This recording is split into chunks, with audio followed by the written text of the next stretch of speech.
आता एक मोठी बातमी आहे राज्यातील हवामानासंदर्भातली। या व्हिडिओतली दृश्य जी तुम्ही पाहता ही आहे महाराष्ट्रातल्या विविध ठिकाणी अवकाळी पावसानं मागील 1 तासापासून हजेरी लावली असल्याची। बार्शीसह तालुक्यातील वैराग, आगलावे बावी, धानेगाव, भालगाव, एळम, शेळगाव, मालवंडी, खांडवी, एरमाळे गावात अक्षरशः अवकाळी पावसानं धुमाकूळ घातलेला आहे। त्याचप्रमाणे धाराशिव जिल्ह्यात सुद्धा अवकाळी पावसानं धुमाकूळ घातल्याचं चित्र पाहायला मिळतंय। मागील 1 तासापासून राज्यातील विविध भागात पाऊस आपली हजेरी लावत असल्याचं चित्र पाहायला मिळालं।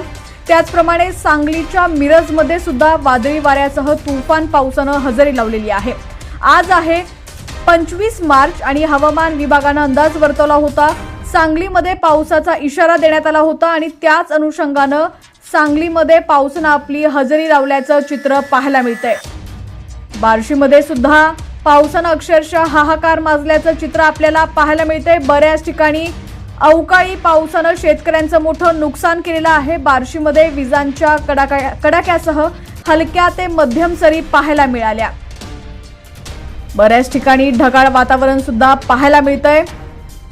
त्याचप्रमाणे सोलापूरला सुद्धा अवकाळी पावसाचा फटका बसण्याची शक्यता आहे। सोलापूर जिल्ह्यात विजांच्या कडकडाटासह हलका ते मध्यम पाऊस आणि ताशी 30 ते 40 किलोमीटर वेगाने वारे वाहण्याची शक्यता आहे। त्यामुळे नागरिकांनी सतर्क राहावं।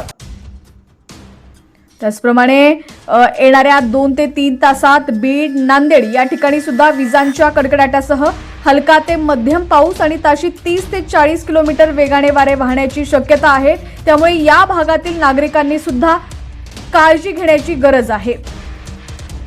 बार्शीमध्ये तुम्ही या ठिकाणी पाहू शकता अवकाळी पाऊस बरसलेला आहे। विजांच्या कडाक्यासह हलका ते मध्यम सरी या ठिकाणी पाहायला मिळालेले आहेत। राज्यातील तुमचा जिल्हा कोणता आणि तुमच्या जिल्ह्यात सुद्धा हवामानाची काय स्थिती आहे ती सुद्धा आम्हाला कमेंटच्या माध्यमातून नक्की कळवा। कोल्हापूरच्या गडहिंग्लज भागात सुद्धा पावसानं हजेरी लावलेली आहे। शेतकऱ्यांचं मोठं नुकसान झालेलं आहे।